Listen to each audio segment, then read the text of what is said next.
Bismillahirrahmanirrahim. Assalamualaikum warahmatullahi wabarakatuh. Salam sejahtera bagi kita semua. Semoga mahasiswa dan mahasiswi dalam keadaan sehat sehingga kita bisa bertemu lagi dalam mata kuliah akuntansi perpajakan. Bertemu dengan saya kembali, Bapak Eka Satria Wibawa. Dalam mata kuliah hari ini nanti kita akan membahas yaitu tentang pelaporan SPT tahunan badan ya. Jadi seperti apa SPT tahunan badan nanti kita akan bahas bersama-sama.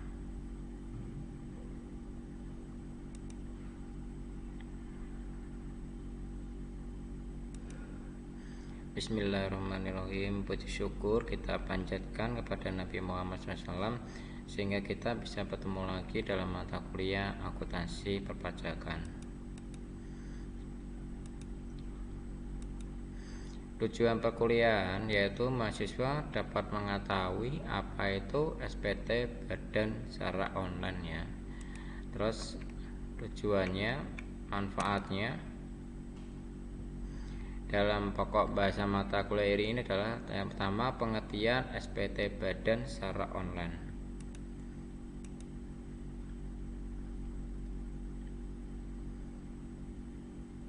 Bagi wajib pajak ya, badan tidak hanya memiliki kewajiban dalam membayarkan atau mencari pajak usahanya saja ya, tapi sebagai usaha wajib pajak WP ya, wajib pajak tentu Anda juga berkewajiban melaporkan pajak surat pemberitahuan atau namanya SPT, surat pemberitahuan tahunan ya, dalam bentuknya SPT ya. Dalam melaporkan SPT, tentu wajib pajak perlu mengetahui dokumen atau berkas yang harus disiapkan ya sebagai persyaratan pelaporan SPT tahunan badan.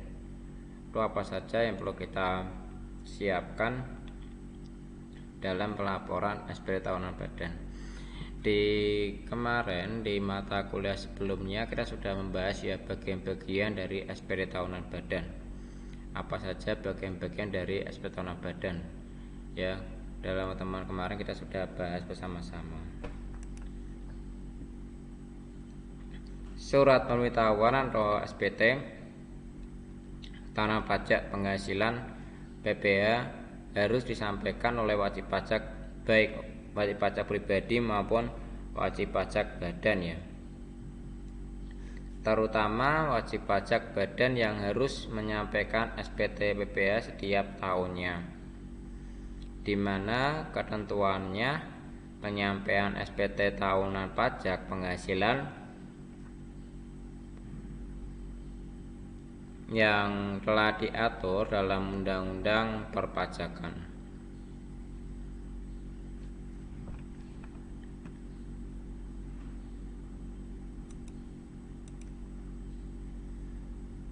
Direktur Jenderal Pajak atau DJP telah menyediakan saluran penyampaian SPT pajak penghasilan atau PPh badan melalui eSPT pada DJP online pajak ya.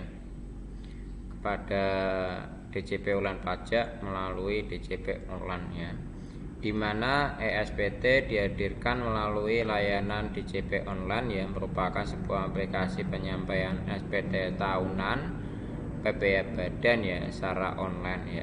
Jadi aplikasi eSPT tahunan badan ini dapat digunakan oleh wajib pajak badan yang menggunakan pembukuan yang lebih mudah dan lebih praktis ya.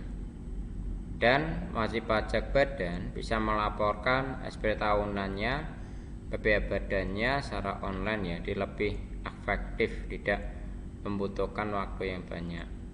Nah, yang perlu diperhatikan adalah laporan keuangannya. Nah, di sini wajib pajak ya, jangan lupa membuat namanya laporan keuangannya. Untuk apa laporan keuangannya?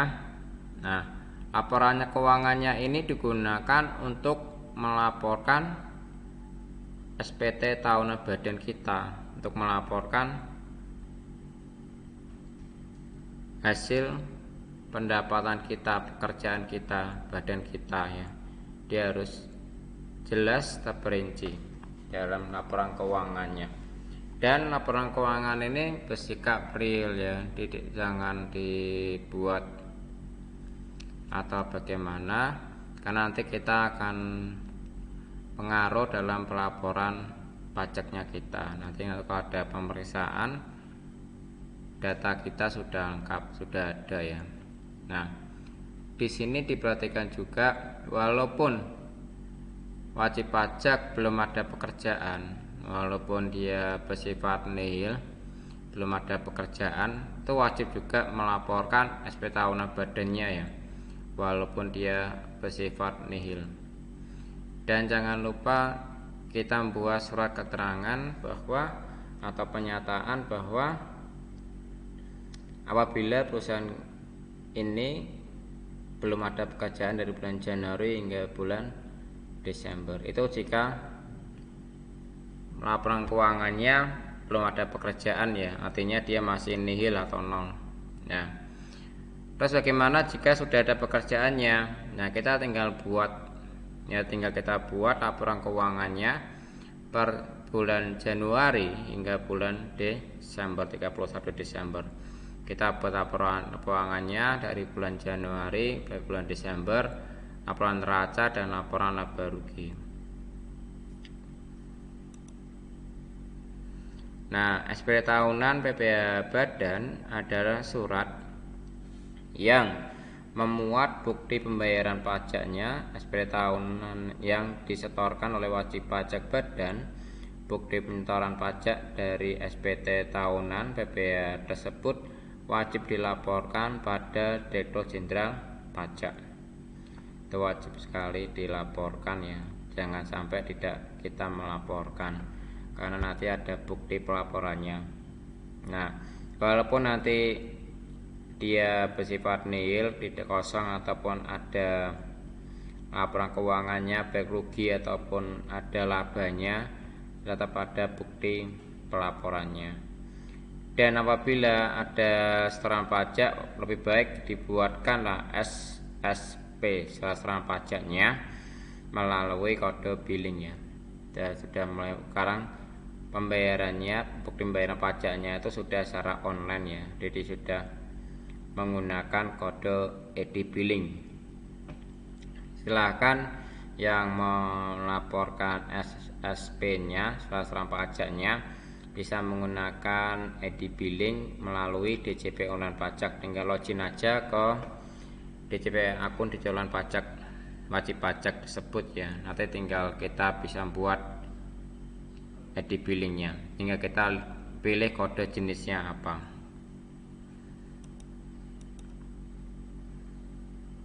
Setiap wajib pajak dimanapun berada tentunya memiliki hak dan kewajiban perpajakan, tentunya yang melekat pada statusnya sebagai wajib pajak ya.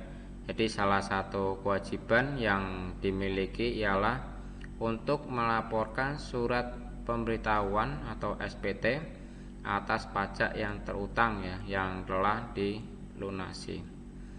Jadi beda ya, kalau sudah ada ini SPT-nya, jadi sudah harus ada namanya SSP ya, surat setoran pajaknya. Jadi setiap wajib pajak dimanapun berada ya, tentunya memiliki hak dan kewajiban perpajakan ya, tentunya yang melekat pada statusnya sebagai wajib pajak ya. Salah satunya kewajiban yang dimiliki ialah untuk melaporkan surat pemberitahuan atau SPT atas pajak yang terutang yang telah dilunasinya.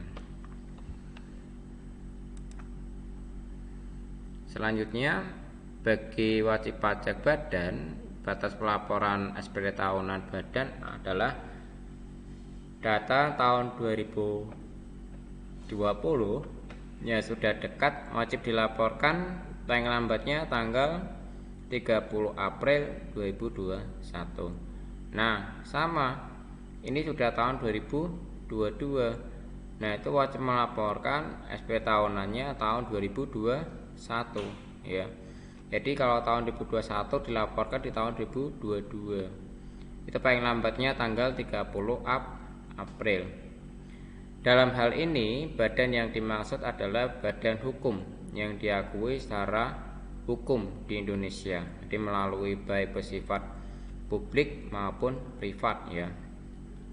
Dan umumnya memiliki akte notaris yang terdaftar.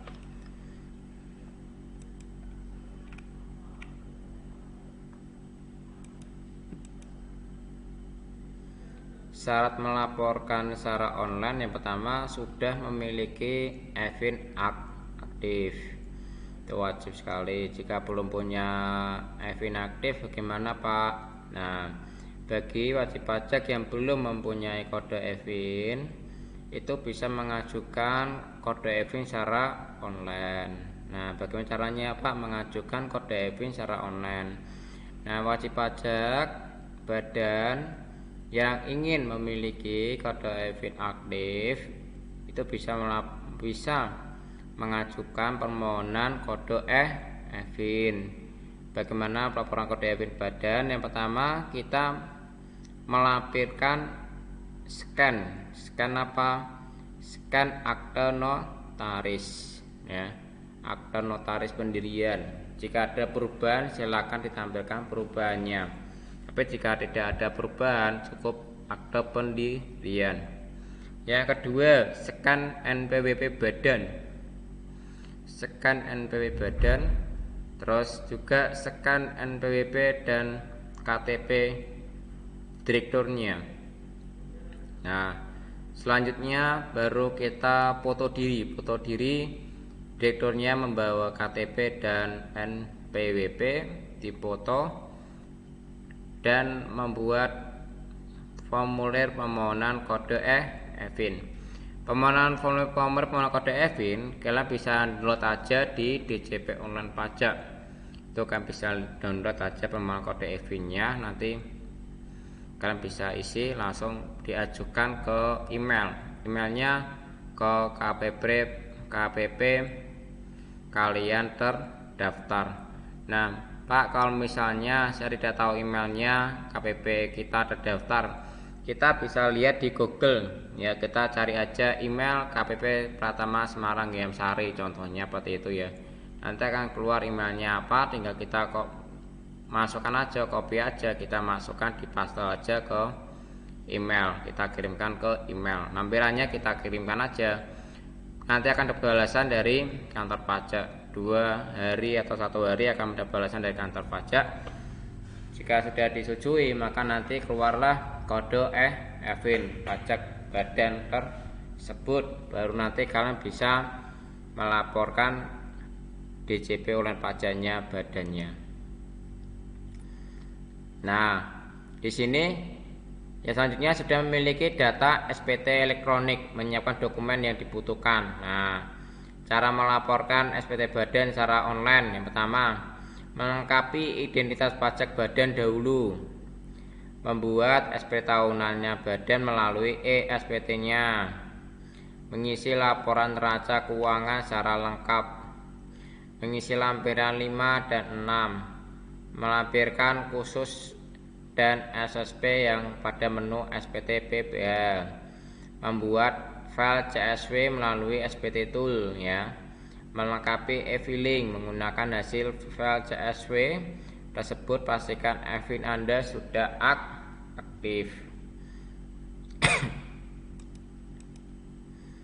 Nah, setiap tahun ya, jadi wajib pajak yang harus melaporkan SPT tahunannya bukan hanya wajib pajak perorangan saja, melainkan badan atau perusahaan juga.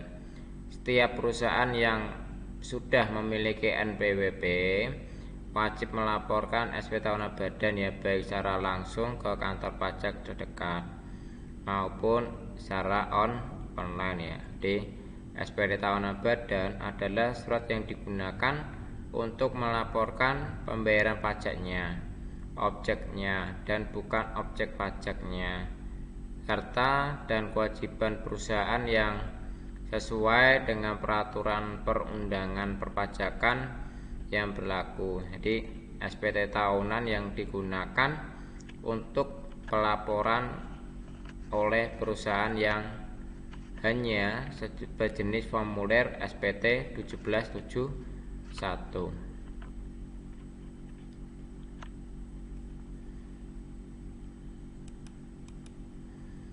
Selanjutnya, pengisian SPT pajak badan sebetulnya tidak terlalu sulit ya, asalkan dokumen yang dibutuhkan sudah lengkap ya. Selain bisa melaporkannya melalui situs DJP online pajak, Anda juga bisa menggunakan beberapa perusahaan yang sudah ditunjuk oleh Direktorat Jenderal Pajak ya, melalui aplikasi service provider ASP yang lebih mudah ya.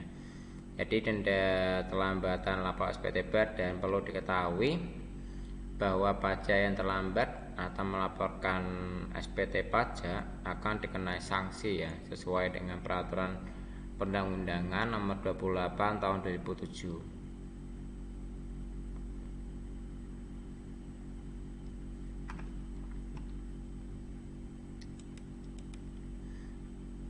Nah, cara membuat ESPT badan, yang pertama kita buka aplikasi ES badan ya, seperti di bawah ini tampilannya. Nah, di tampilannya seperti ini ya. Kita buka tampilannya, di sini ada ESPT tahunan badan rupiah.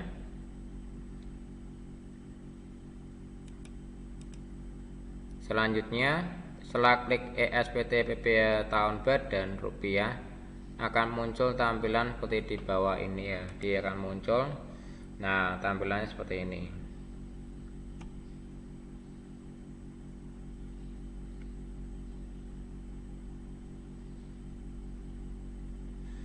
Nah, setelah itu nanti kita pilih database file. Selanjutnya, baru langkah yang selanjutnya, isi lampiran 5 sebagai berikut.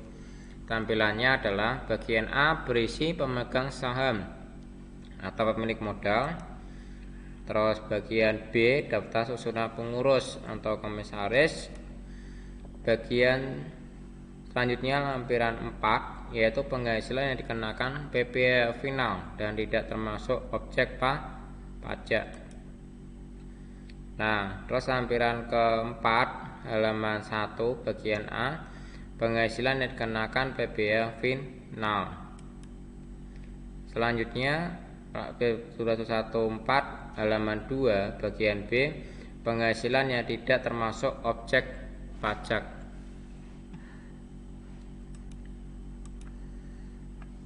Nah, lampiran 4 penghasilan yang tidak dikenai PPh final dan tidak termasuk objek pajak. Di yang pertama, terus ada lampiran 71 halaman 4 ya. Bagian A, penghasilan yang dikenakan PPh final. Selanjutnya 714 bagian halaman 2 bagian B, penghasilan yang tidak termasuk objek pajak.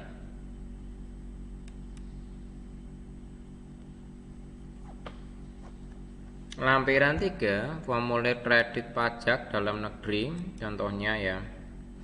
Itu ada lampiran 112 perincian harga pokok penjualan, biaya usaha lainnya dan biaya di luar usaha.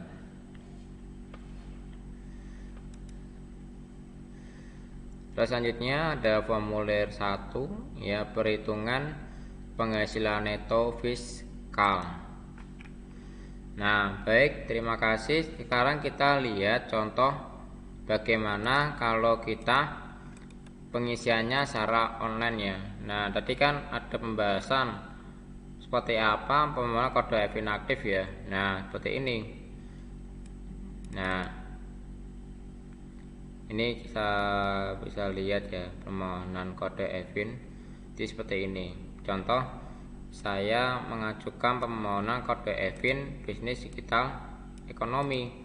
Nah, ini EVIN-nya ya, contohnya ya, di contohnya seperti ini. Nah, pengajuannya. Nah, terus gimana formulirnya? Nah, ini adalah bukti permohonan kode EVIN, contohnya seperti ini ya. Ini bisa dilihat, ini bisa di-download ini di DJP online pajak. Nah, ini adalah laporan SPT yang apa jenengannya yang telah kita laporkan seperti ini dari SPT Tanah Badan. Nah, ini adalah jika kita melaporkannya secara online. Kita bisa diperhatikan ya, di sini ada, nanti akan saya contohkan ini. Bentar, ini belum buka.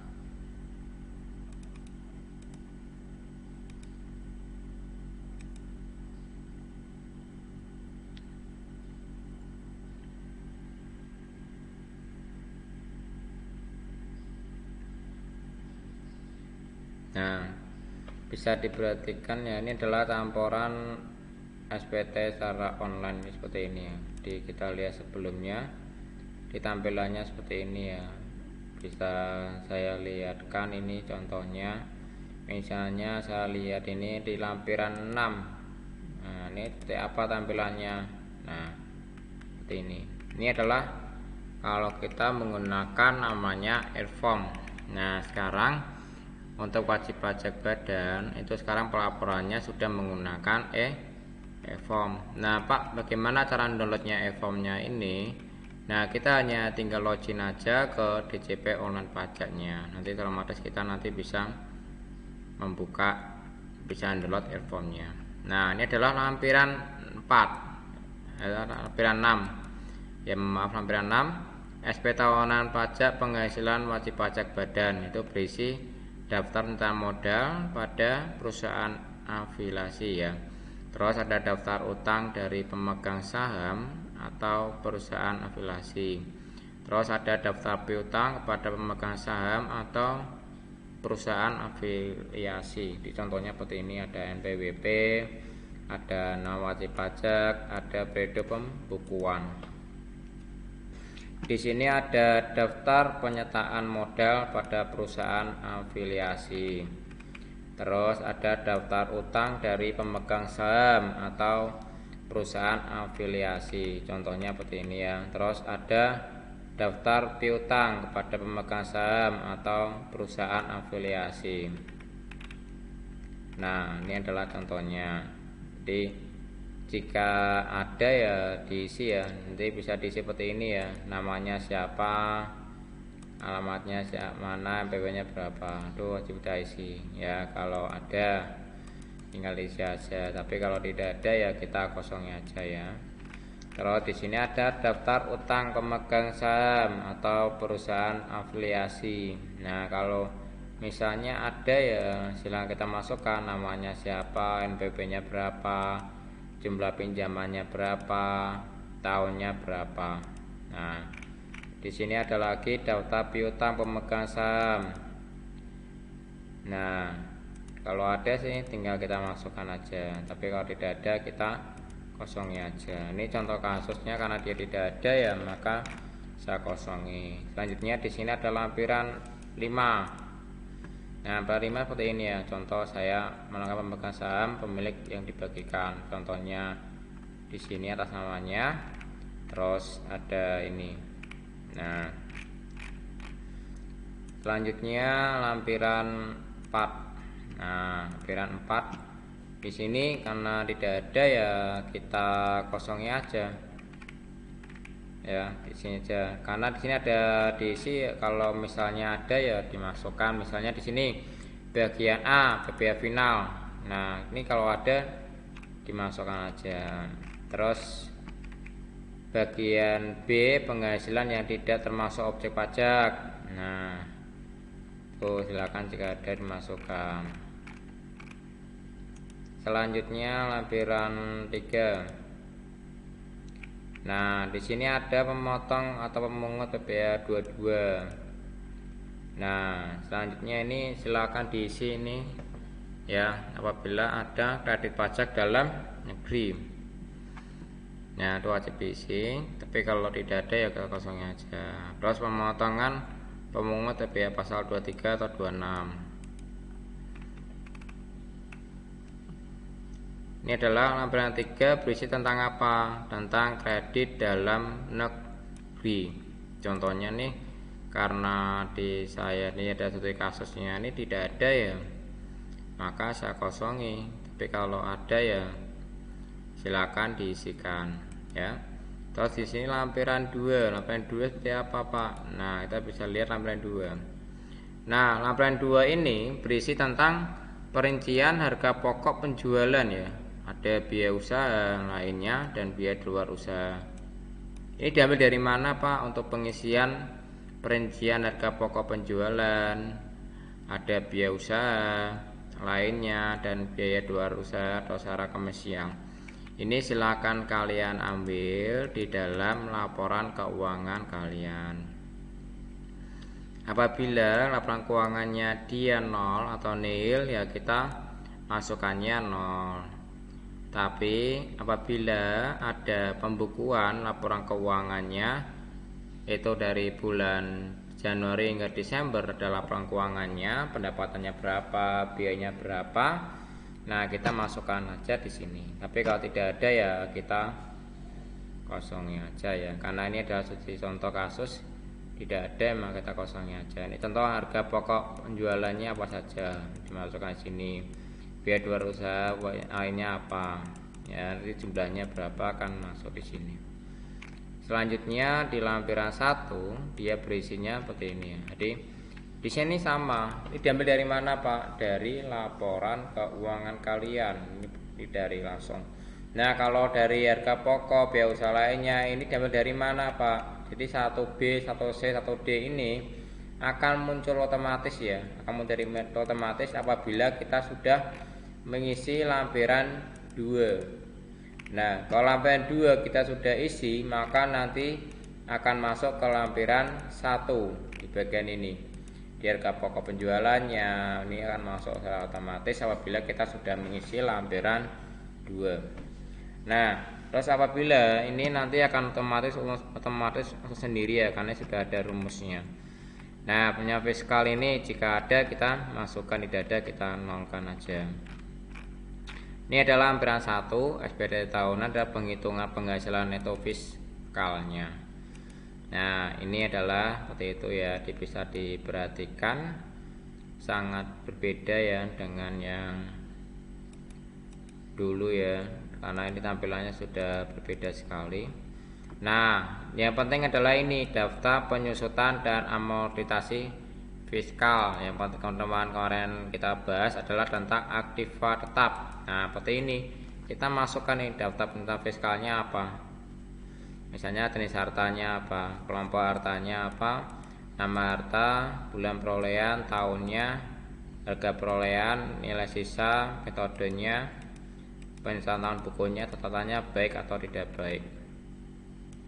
Nah, baru kita lihat ke induknya. Nah, induknya kalau kita diisi ya ini datanya sudah ada. Kalau tidak diaudit ya kita kosongin aja. Kalau diaudit kita isi namanya siapa. Tapi kalau tidak diaudit ya kita kosongin aja. Karena di sini nanti di mana, Pak, ini atau penghasilan netonya ini akan otomatis masuk sendiri apabila kalian sudah membuat di lampiran 1. Nah, apabila lampiran 1 kalian sudah terisi di sini, di 3 ini sudah terisi, maka otomatis akan masuk ke lampiran induk. Nah, apabila sudah perlu diisi kita isi ininya, tapi kalau tidak ada ya kita kosongnya aja. Selanjutnya adalah file lanjutan, induk lanjutan. Nah, seperti ini ya. Terus di sininya terakhir adalah Semarang, tanda tangan, nama lengkap pemegang pengurusnya siapa. Nah, kita isikan aja, kita kirimkan. Nah, seperti itu ya. Nah, baru kita kirim. Nah, kirim ini adalah mengunggah laporan keuangannya kita. Nah, baru ini adalah SK surat keterangan apabila ini dalam keadaan nihil ya. Contohnya apa surat keterangannya jika dia keadaannya nihil seperti ini. Surat pernyataan surat keterangan apabila dia belum ada pekerjaan. Jadi surat keterangan tanda tangan di bawah ini namanya, jabatannya apa, menerangkan bahwa ini belum ada pekerjaan atau pendapatan, tanda tangan di bawah ini. Jadi baru kita nanti laporkan ke e-formnya ini ya. Setelah itu kita baru masukkan kode verifikasinya. Kode verifikasinya dari mana, Pak? Nah, Kode verifikasi ini akan muncul apabila kita sudah mendownload e-form ini ya di DJP Pengelolaan Pajak. Nah, e-form ini kode verifikasinya akan dikirim melalui email wajib pajak yang aktif, akan dikirimkan ke emailnya tersebut, baru nanti kita bisa kirim. Nah, kalau sudah kirim maka nanti akan muncul laporannya seperti ini. Nah, akan muncul seperti ini bahwa kita telah melaporkan SP tahunan badannya. Baik, terima kasih dari sini. Apabila ada pertanyaan atau belum jelas, nanti bisa jawab dengan saya, baik chat atau dikdop. Baik, saya Heri. Assalamualaikum warahmatullahi wabarakatuh. Terima kasih mahasiswa dan mahasiswi.